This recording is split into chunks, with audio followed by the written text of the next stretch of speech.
बिस्मिल्लाहिर्रहमानिर्रहीम। अस्सलाम वालेकुम व्यूवर्स, ऐसे व्लॉग फैमिली में आपको वेलकम करती हूँ। आज का मेरा व्लॉग जो है वो बहुत अहम टॉपिक पे है, यानी सीएसएस का पार्ट 2 है। सीएसएस में मैंने अपनी एक पहली भी वीडियो बनाई है, मैं आपको ज़रूर कहूँगी कि आप वो देखें, हो सकता है वो इन्फॉर्मेशन आपके कुछ काम आ जाए। आज का मेरा व्लॉग जो है वो इस बारे में है कि मैं आपको सीएसएस में कामयाबी के 30 जो हैं वो टिप्स बताऊँगी। मुझे उम्मीद है कि जो स्टूडेंट्स इन टिप्स को मद्देनज़र रखते हुए अपनी तैयारी करेंगे, इंशाल्लाह कामयाबी उनके कदम चूमेगी। तो चले शुरू करते हैं वक्त ज़ाया किए बगैर अपनी पहली टिप से। आपके ऑप्शनल जो सब्जेक्ट हैं उसकी सिलेक्शन के बारे में है। मैं आपको ये ज़रूर कहूँगी कि जब आपने अपने ऑप्शनल सब्जेक्ट की सिलेक्शन करनी है तो कोशिश करें कि आप वो सब्जेक्ट रखें जो आपने इंटर में पढ़े हैं, जो आपने बैचलर में पढ़े हैं। अगर आपकी एजुकेशन उससे ज़्यादा है, आपने मास्टर्स किया हुआ है, आप साइंस के स्टूडेंट, आप डॉक्टर हैं, लॉ आपने किया हुआ है, यानी कि आप जिस फील्ड के स्टूडेंट हैं आप उस फील्ड से रिलेटेड जो है वो सब्जेक्ट पढ़ें।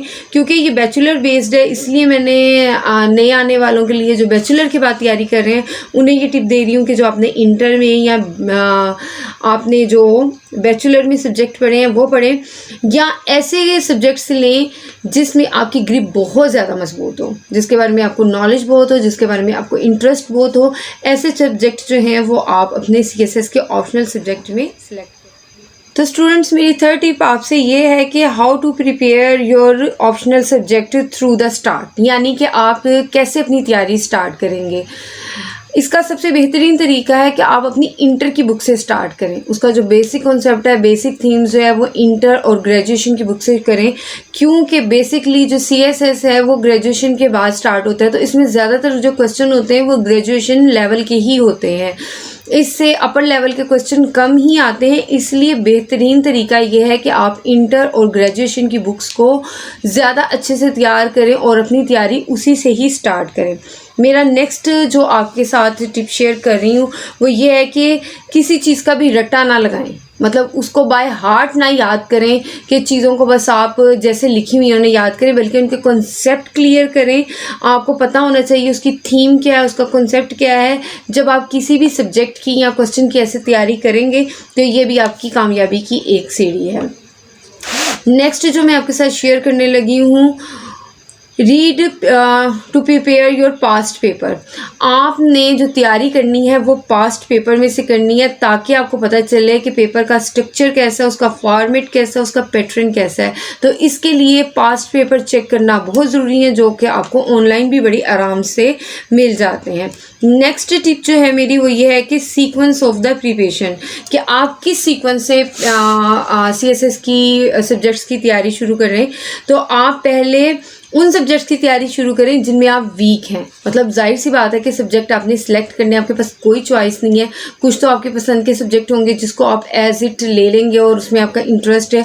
कुछ सब्जेक्ट हो सकता है ऐसे भी हों जिसमें आप वीक हों, जो आपने ऑलरेडी नहीं स्टडी किए, जो आपको बिल्कुल न्यू सिरे से स्टडी करने पड़े हैं। तो उसके लिए आपको ज़रूरी है कि जिन सब्जेक्ट में आप वीक हैं उनकी प्रिपरेशन आप पहले तैयार करें, और जिनमें आपकी जो है नॉलेज और आपकी ग्रिप ज़्यादा मजबूत है उसको आप बाद में भी शुरू कर सकते हैं।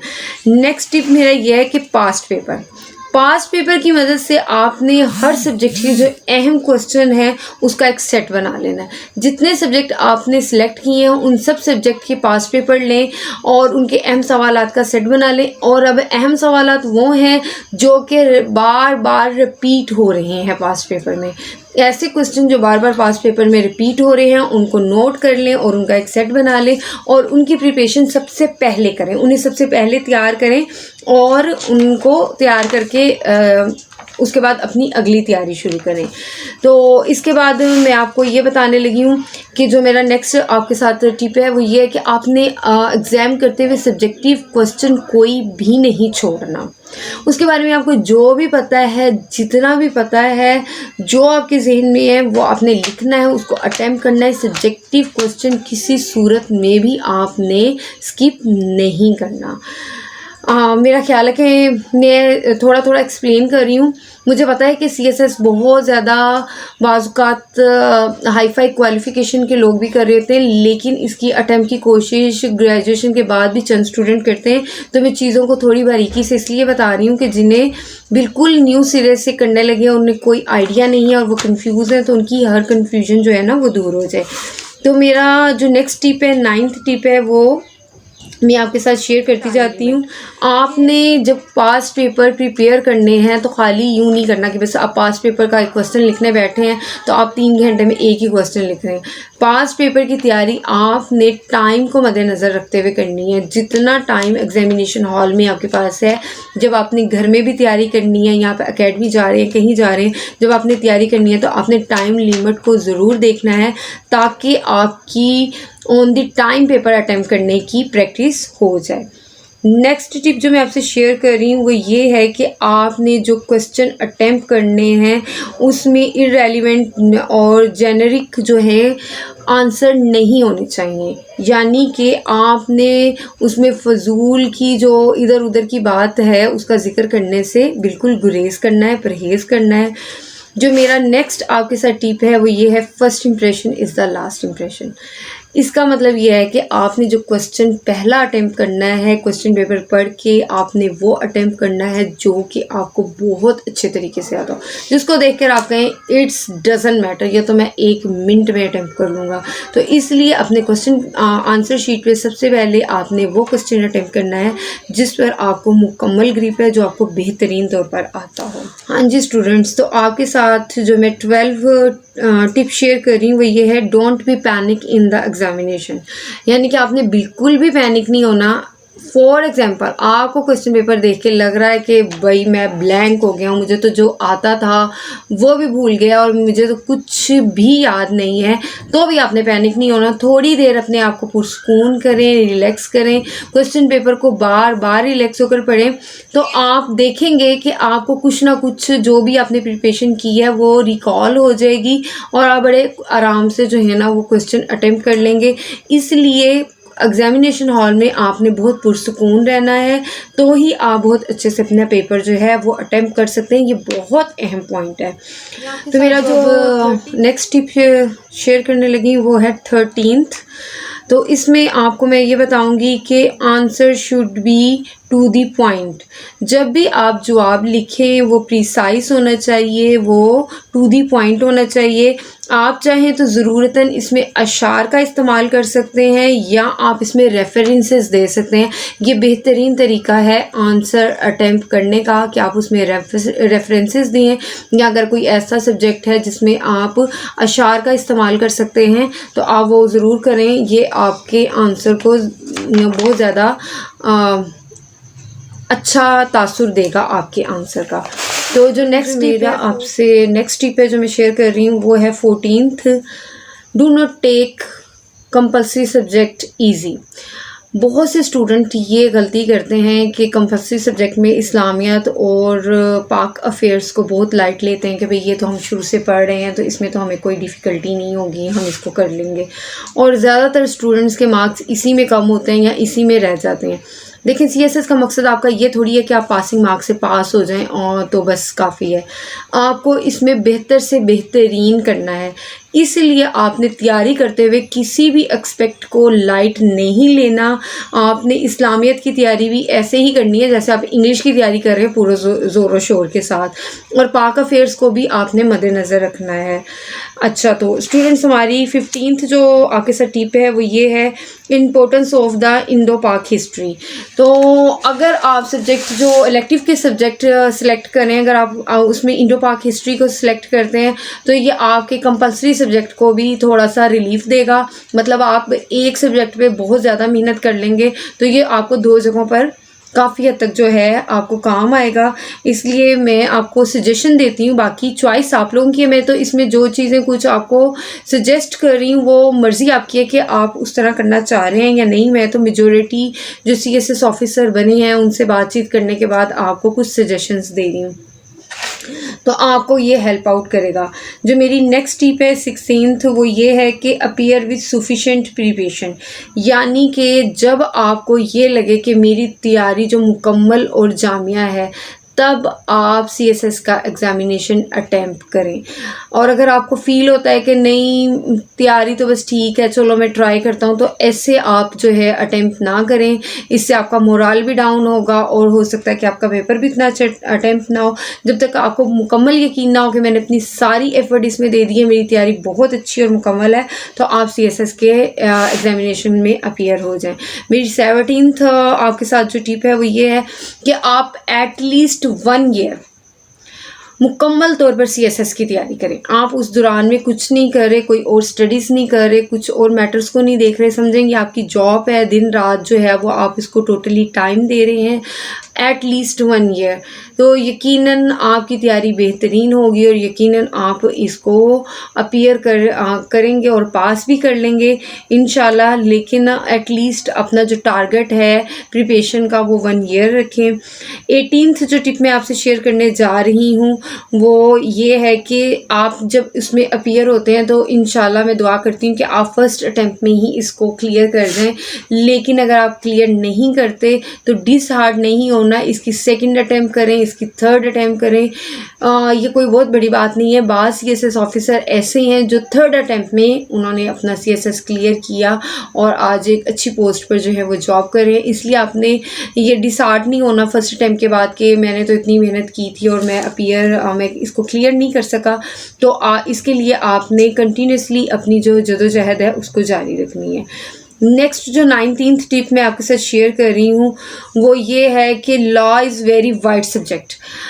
कोशिश करें, मैं आपको सजेस्ट कर रही हूँ कि लॉ के ग्रुप में से आप कोई सब्जेक्ट ना ही सिलेक्ट करें अगर आपको ज़रूरत नहीं है, क्योंकि लॉ इतना वाइड सब्जेक्ट है। इसमें तो जो एडवोकेट हैं वो सारी उम्र पढ़ते ही रहते हैं, अपनी लाइब्रेरीज खोली होती हैं और उनकी एजुकेशन का सिलसिला उनकी प्रैक्टिस के साथ भी ख़त्म नहीं होता।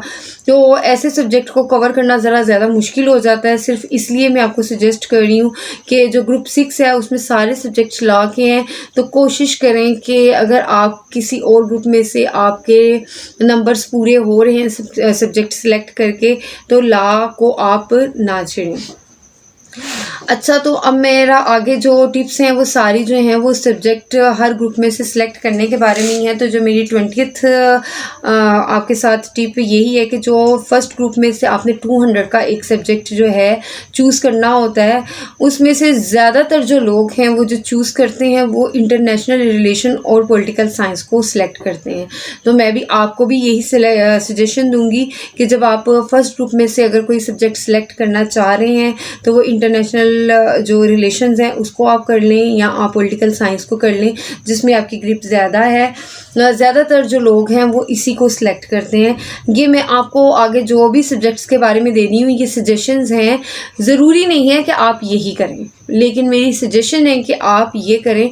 बाकी अगर आपको लगता है कि इसके अलावा किसी सब्जेक्ट में आपकी ग्रिप अच्छी है तो उस चीज़ को आपने मद्देनज़र रखना है, आपका इंटरेस्ट किस में है और आपकी ग्रिप किस में अच्छी है। जो सेकंड सब्जेक्ट है ग्रुप है वो साइंस का ग्रुप है, तो उसमें से सिर्फ वही स्टूडेंट ज़ाहिर सी बात है कि सब्जेक्ट सेलेक्ट करेंगे जिन्होंने इंटर में या बैचलर में साइंस पढ़ी हुई है, FSC पढ़ी हुई है, तो वो सब्जेक्ट ज़्यादातर उन्हीं स्टूडेंट्स के लिए है। मेरी जो नेक्स्ट टिप है 21st जो टिप है वो मैं आपके साथ शेयर करने लगी हूँ कि जो ऑप्शनल सब्जेक्ट हैं 100 के, उनमें से आप कैसे और कौन से मेजॉरिटी सब्जेक्ट हैं जो कि CSS ऑफिसर सिलेक्ट करते हैं वो मैं आपके साथ शेयर करने लगी हूँ। तो फर्स्ट 2 ग्रुप्स का मैंने आपको बता दिया। थर्ड जो ग्रुप है उसमें से अगर आप सिलेक्ट करना चाह रहे हैं और जो मेजॉरिटी लोग सिलेक्ट करते हैं मैं आपके साथ वो शेयर करती हूँ, वो है पब्लिक एडमिनिस्ट्रेशन को सिलेक्ट करते हैं। एंड जो है ना इसके साथ साथ जो है वो जो दूसरा सब्जेक्ट सिलेक्ट करते हैं वो गवर्नेंस एंड पब्लिक पॉलिटिक्स है, पॉलिसीज़ हैं, इसको वो सिलेक्ट करते हैं। ग्रुप 4 है उसमें सारे हिस्ट्री के सब्जेक्ट हैं जिसमें से ज़्यादातर लोग जो है वो इंडो पाक हिस्ट्री करते हैं, जैसा कि मैंने पहले बताया है। लेकिन आजकल जो ट्रेंड थोड़ा सा चेंज हुआ है, स्टूडेंट्स ने जो है ना यूरोपियन हिस्ट्री को भी सिलेक्ट करना शुरू कर दिया है। तो देखिए आपका इंटरेस्ट जिसमें और जो आपको ज़्यादा अच्छा लगता है आप उस सब्जेक्ट को सिलेक्ट कर सकते हैं। ये था ग्रुप 4। और जो ग्रुप 5 है इसमें से ज़्यादातर लोग जो है वो जेंडर स्टडीज़ और एग्रीकल्चर को सिलेक्ट करते हैं। ग्रुप 6 में से लॉ का ये ग्रुप है, और मैंने आपके साथ शेयर किया कि लॉ बहुत वाइड सब्जेक्ट है, लेकिन फिर भी अगर आप इसमें से सिलेक्ट करना चाहते हैं तो मैं जो आपको सजेशन दूंगी वो ये है कि आप मुस्लिम लॉ सेलेक्ट कर लें या क्रिमिनोलॉजी, क्योंकि ये फिर भी एक महदूद हद तक हैं, इसको कवर किया जा सकता है। बाकी फिर वही मैं आपको कहूँगी कि अगर आपको लगता है कि आपकी ग्रिप किसी और सब्जेक्ट में अच्छी है तो आप वो भी सिलेक्ट कर सकते हैं। ग्रुप 7 में से ज़्यादातर लोग लैंग्वेजेस जो है लैंग्वेज को सिलेक्ट करते हैं या जर्नलिज्म को करते हैं। लैंग्वेज में भी मेरा सजेशन यही है कि एक तो आप उर्दू लिटरेचर को ले सकते हैं, या वो लैंग्वेज जो कि आपकी मादरी लैंग्वेज है, जैसे पंजाबी, सिंधी, आप जहाँ से बिलोंग करते हैं उस लैंग्वेज को भी आप सिलेक्ट कर सकते हैं। तो ये मेरी आपके साथ टिप थी कि जब आपने ऑप्शनल सब्जेक्ट सिलेक्ट करने हैं ग्रुप्स में से, तो कौन से ऐसे सब्जेक्ट हैं जिनको CSS के स्टूडेंट्स ज़्यादातर सिलेक्ट करते हैं और कामयाबी पाते हैं। मेरी जो 22nd आपके साथ टिप है उसको मैं शेयर करते हुए आपको बताती चलूँ कि सिलेक्शन ऑफ इंग्लिश लिटरेचर। बहुत से स्टूडेंट गलती करते हैं और इंग्लिश लिटरेचर सिर्फ इसलिए रख लेते हैं कि भाई हमारी इंग्लिश इम्प्रूव हो जाएगी और हमारी कंपलसरी इंग्लिश में इससे मदद मिलेगी। ये इंतहाई जो है ना गलत कॉन्सेप्ट है स्टूडेंट्स का। इंग्लिश लिटरेचर का इसके जर्नल इंग्लिश के साथ जो है ना वो फंक्शनल इंग्लिश के साथ कोई भी ताल्लुक़ नहीं है। फंक्शनल इंग्लिश सारी ग्रामेटिक होती है, जबकि लिटरेचर का जो बिल्कुल बेस है ना वो डिफरेंट है। अगर आप सिर्फ इस थॉट के साथ इंग्लिश लिटरेचर रख रहे हैं तो बिल्कुल मत रखें, और अगर आपका इंटरेस्ट है, आपकी ग्रिप है इंग्लिश लिटरेचर पर, तो फिर आप लाजमी इसको सिलेक्ट करें। लेकिन अगर सिर्फ सिंपल एक आप कॉन्सेप्ट से चल रहे हैं कि इंग्लिश लिटरेचर रखने से मेरी जो कंपलसरी इंग्लिश है उसमें मुझे हेल्प आउट होगी, तो ये गलत है।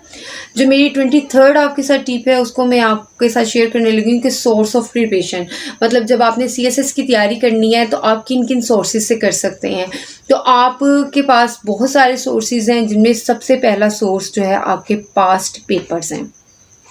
आप पास्ट पेपर्स को लाजमी प्रिपेयर करेंगे, मॉडल पेपर्स को तैयार करें, लाइब्रेरीज यूज़ करें, ज़्यादा से ज़्यादा बुक्स पढ़ें, ज़्यादा से ज़्यादा नॉलेज जो इस सब्जेक्ट के बारे में पढ़ रहे हैं नई से नई बुक्स लाइब्रेरी में जाएं, लें और उससे प्रिपरेशन करें। करंट अफेयर्स को रीड करें और उसको सुने, न्यूज़पेपर्स पढ़ें, मैगजीन्स पढ़ें करंट अफेयर्स पर। इसके साथ साथ आप ऑनलाइन जो CSS फॉरम्स हैं इसके थ्रू भी स्टडीज़ कर सकते हैं। तो स्टूडेंट्स 24th जो मैं आपके साथ टिप शेयर कर रही हूँ वो है की ऑफ द सक्सेस। मैं आपको बताने लगी हूँ कि CSS में की ऑफ सक्सेस क्या है। सबसे पहला पॉइंट, आपकी जनरल नॉलेज बेहतरीन होनी चाहिए, यानी कि आपको करंट अफेयर्स के बारे में भी पता होना चाहिए और बाकी जनरल नॉलेज भी आपकी बहुत ज़्यादा अच्छी होनी चाहिए। क्रिएटिव राइटिंग, सेल्फ राइटिंग आपकी बहुत अच्छी होनी चाहिए। रट्टा और ज़ुबानी चीज़ें याद करके लिखने वाला CSS एग्ज़ाम नहीं है। और जो आपकी 3rd है वो आपकी इंग्लिश ग्रामर है, आपकी इंग्लिश वोकैबुलरी है, ये बेहतरीन होनी चाहिए CSS का एग्ज़ाम को अटैम्प्ट करने के लिए। 25th जो मेरी आपके साथ टिप है वो मैं आपको शेयर करने लगी हूँ कि इंग्लिश वोकैबुलरी को कैसे इम्प्रूव करते हैं। जैसे कि मैंने आपसे जिक्र किया कि वोकैबुलरी आपकी अच्छी होनी चाहिए, तो मैं आपसे ये शेयर करने लगी हूँ कि वोकैबुलरी कैसे अच्छी होगी। 2 बेहतरीन तरीके हैं इंग्लिश वोकैबुलरी को अच्छा करने के रीड एंड लिसन। तो रीडिंग करें आप न्यूज़पेपर्स की, जैसे डॉन है, द न्यूज़ है, और भी जो इंग्लिश न्यूज़पेपर हैं उनको रीड करें। इससे आपकी वोकैबुलरी में भी इजाफा होगा, आपकी जनरल नॉलेज में भी इजाफा होगा और आपके करंट अफेयर्स भी बेहतर होंगे। तो इसमें वो तीनों जो सक्सेस की हैं वो आपको मिल जाती हैं। मैगजीन्स पढ़ें इंग्लिश, इस तरह आप इंग्लिश मीडिया देखें, यानी न्यूज़ चैनल्स देखें, जैसे CNN है, BBC न्यूज़ है, अल जज़ीरा वगैरह, और भी जो इंग्लिश न्यूज़ चैनल्स हैं उनको ज़्यादा से ज़्यादा सुनने से भी आपकी वोकैबुलरी बहुत अच्छी हो जाती है, और वही चीज़ कि आपके करंट अफेयर्स भी आपको पता चलते जाएंगे और आपकी इंग्लिश भी इससे बेहतर होगी।